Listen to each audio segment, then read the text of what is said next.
pa rin tayo.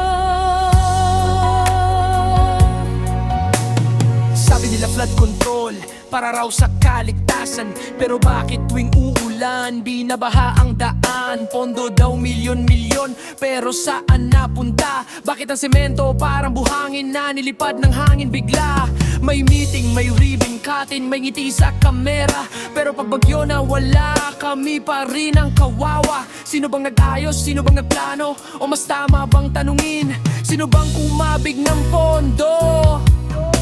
Hindi kami bulag, hindi kami bingi, nakikita naming lahat, kahit pilit niyong itago ang lahat. Maraming buhaya pero wala sa tubig,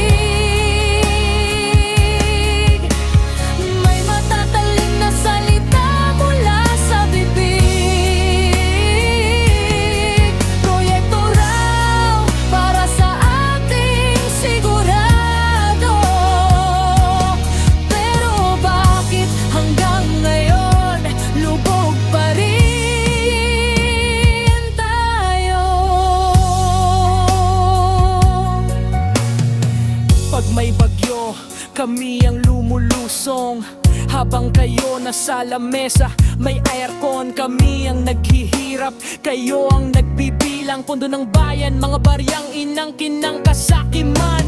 May tarap, may poster, may pangalan na malaki, pero ang kalsada parang kahoy na madaling mabali. Kung tunay ang para sa tao, bakit ganito? Bakit takot kayong ipakita ang totoo? Ang bayan hindi laruan, ang pondo hindi bulsa, ang tao hindi tanga, ang katotohanan lumulutang din yan gaya ng basura. Maraming buhaya pero wala sa tubig, may matatalim na salita mula sa bibig.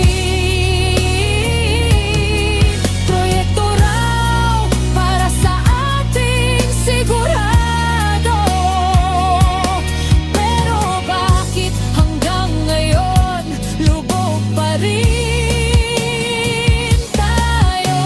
Hindi kami tahimik, hindi kami takot, boses ng bayan to hindi mabubulok, hanggang may naninindigan sa totoo. Babangon ng bayan para sa manloloko. Para sa bayan, hindi para sa bulsa. Tandaan nyo yan.